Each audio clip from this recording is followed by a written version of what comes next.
Equilibrio rotacional y equilibrio total.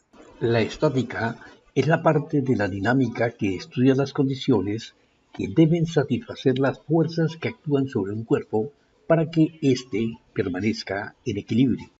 El equilibrio traslacional se presenta cuando el movimiento de traslación de un cuerpo no cambia al transcurrir el tiempo. Esto ocurre si el cuerpo está en reposo o describe movimiento rectilíneo uniforme. En ambos casos, la velocidad del cuerpo no cambia. Por lo tanto, su aceleración es nula. Y atendiendo a la segunda ley de Newton, la fuerza neta actuante sobre el cuerpo es igual a cero. Esta es la primera condición de equilibrio.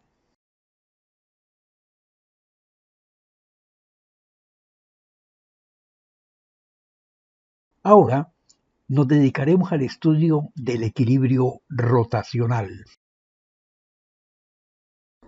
Un cuerpo posee equilibrio rotacional cuando su movimiento de rotación no cambia al transcurrir el tiempo. Esto ocurre si el cuerpo está en reposo o si describe movimiento circular uniforme.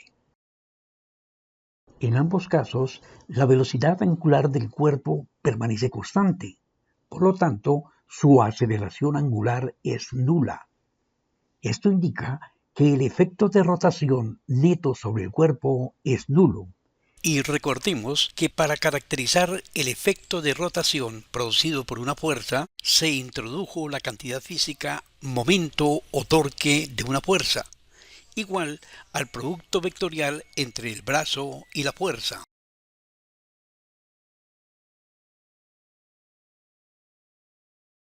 Así se define la segunda condición de equilibrio. Un cuerpo posee equilibrio rotacional cuando la sumatoria de los torques asociados a las fuerzas actuantes es igual a cero. Un cuerpo está en equilibrio total cuando simultáneamente posee equilibrio traslacional y equilibrio rotacional, esto es, cuando satisface las dos condiciones de equilibrio. Sumatoria de fuerzas actuantes sobre el cuerpo igual a cero, primera condición. Sumatoria de torques asociados a las fuerzas actuantes sobre el cuerpo es igual a cero, segunda condición.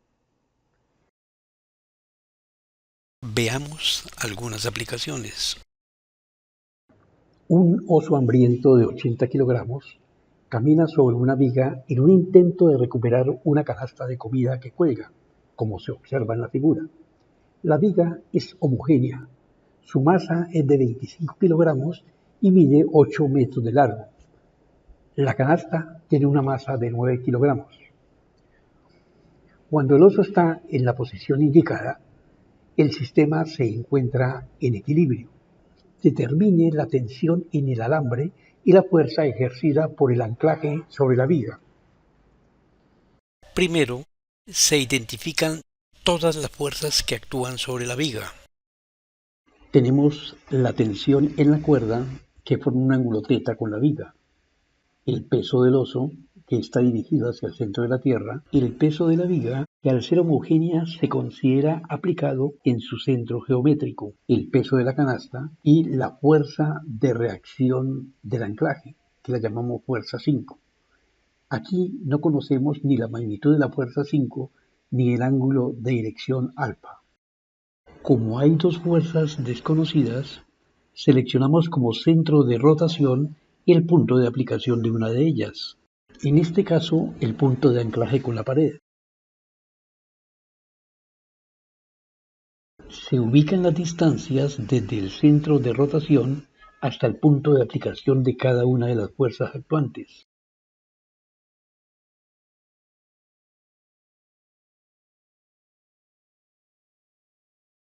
La fuerza 2 es el peso del oso, masa por aceleración de la gravedad, daría 784 newton.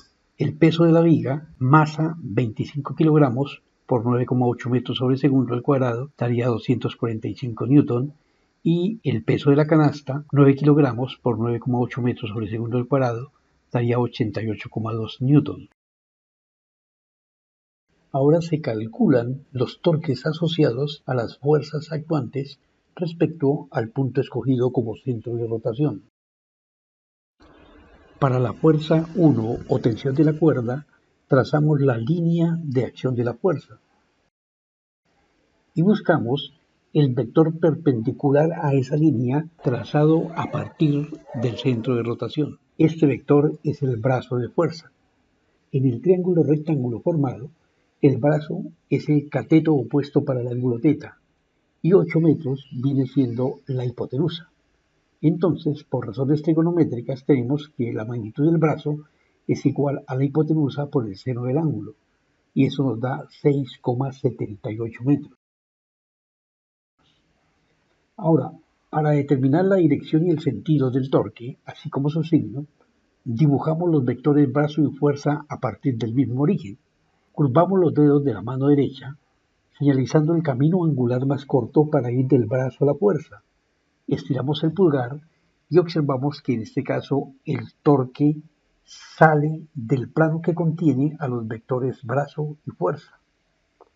También observamos que esta fuerza le produciría a la viga una rotación en sentido contrario al giro de las manecillas del reloj.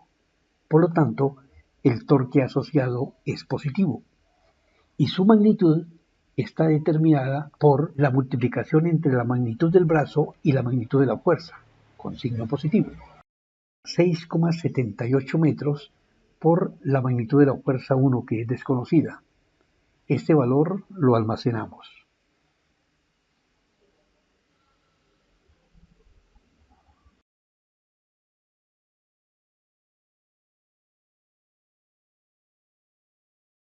La fuerza 2 es el peso del oso. Como esta fuerza es perpendicular a la viga, entonces la magnitud del brazo corresponde a la distancia desde el centro de rotación hasta el punto de aplicación de la fuerza. Esto es 1,4 metros. Nuevamente se aplica la regla de la mano derecha para determinar la dirección y sentido del vector torque. El torque 2 entra al plano que contiene a los vectores brazo y fuerza. También se observa que esta fuerza le produce a la viga rotación en el mismo sentido en que giran las manecillas del reloj. Por lo tanto, el torque asociado se considera negativo y su magnitud es igual a menos la magnitud del brazo 2 por la fuerza 2, menos 1,4 metros por 784 newton. Torque 2 igual a menos 1097,6 metros por newton.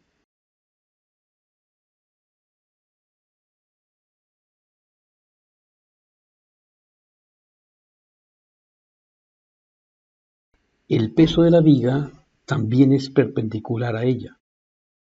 Entonces, la magnitud del brazo 3 corresponde a la distancia entre el centro de rotación y el punto de aplicación de dicha fuerza, 4 metros. La regla de la mano derecha nos da la dirección y el sentido del vector torque 3.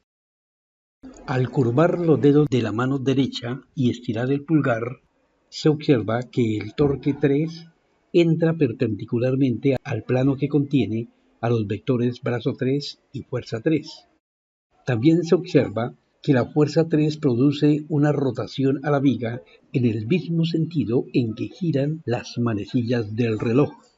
Esto implica que el torque asociado es negativo. Su magnitud se obtiene multiplicando la magnitud del brazo 3 por la magnitud de la fuerza 3 con signo negativo.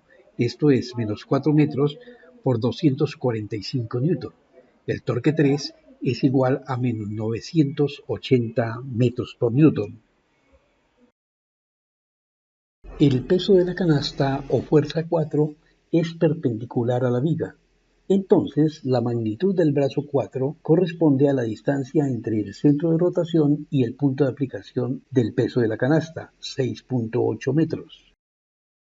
El torque 4 entra perpendicularmente al plano que contiene a los vectores brazo 4 y fuerza 4. al producir rotación en el mismo sentido en que giran las manecillas del reloj, el torque asociado se considera negativo. Su magnitud es igual a menos la magnitud del brazo 4 por la magnitud de la fuerza 4, menos 6.8 metros por 88.2 newton.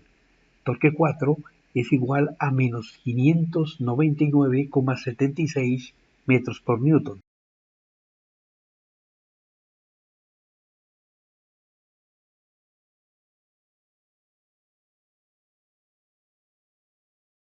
La línea de acción de la fuerza 5 pasa por el centro de rotación. Entonces el brazo de esta fuerza es igual a 0. Así el torque 5 es igual a 0.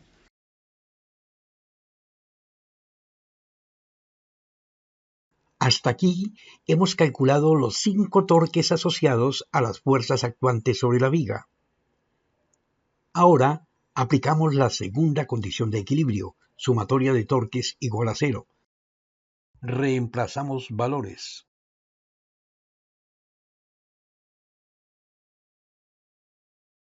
En la ecuación obtenida solamente observamos una incógnita que es la tensión en la cuerda, la fuerza 1.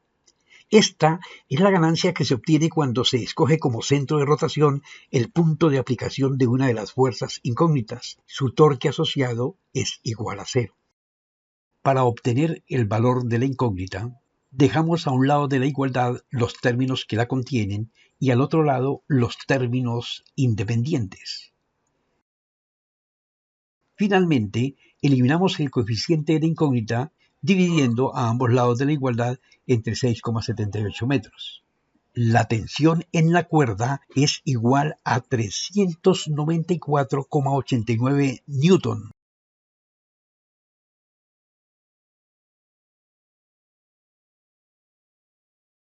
Para determinar la fuerza ejercida por el anclaje sobre la viga, aplicamos la primera condición de equilibrio, para lo cual consideramos un sistema de coordenadas y a partir del origen dibujamos las diferentes fuerzas.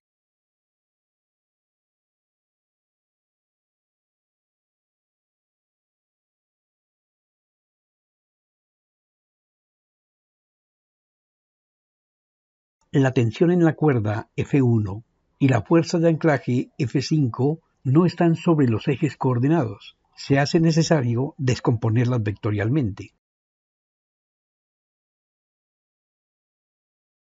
En los triángulos rectángulos formados, las componentes en Y de los vectores fuerza corresponden al cateto opuesto del ángulo dado y las componentes en X al cateto adyacente. Aplicando razones trigonométricas, tenemos que el cateto opuesto es igual a la hipotenusa por el seno del ángulo y el cateto adyacente es igual a hipotenusa por el coseno del ángulo. Al aplicar la primera condición de equilibrio sobre cada eje coordinado, tenemos sumatoria de fuerzas en Y igual a 0. Las componentes de la fuerza 1 y fuerza 5 apuntan en sentido positivo. Los pesos apuntan en sentido negativo. Aquí la única incógnita es la componente en el eje Y de la fuerza ejercida por el anclaje. Se realiza ahora el proceso algebraico, se reemplazan valores y se encuentra que la componente en Y de la fuerza ejercida por el anclaje es de 782,36 newton. Ahora se aplica la condición sobre el eje X, sumatoria de fuerzas en X igual a 0. La componente de la fuerza 5 apunta en sentido positivo, mientras que la componente de la fuerza 1 apunta en sentido negativo. La única incógnita es la componente de la fuerza 5 sobre el eje X. Se realiza el proceso algebraico y se encuentra que la componente de la fuerza 5 en el eje X es de 209,26 newton.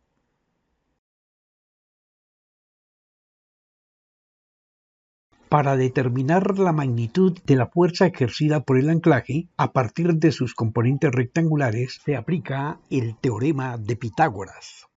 Hipotenusa es igual a la raíz cuadrada de la suma de los cuadrados de los catetos. Reemplazamos valores y obtenemos que la magnitud de la fuerza ejercida por el anclaje sobre la viga es de 809,86 newton.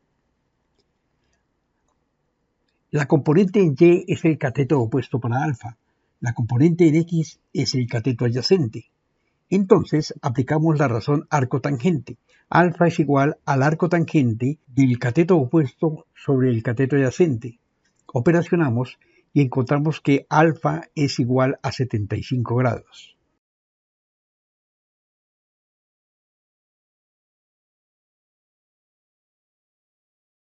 Así, la magnitud de la tensión de la cuerda es de 394,89 newton, mientras que la fuerza ejercida por el anclaje sobre la viga tiene una magnitud de 809,86 newton en dirección 75 grados hacia el noreste.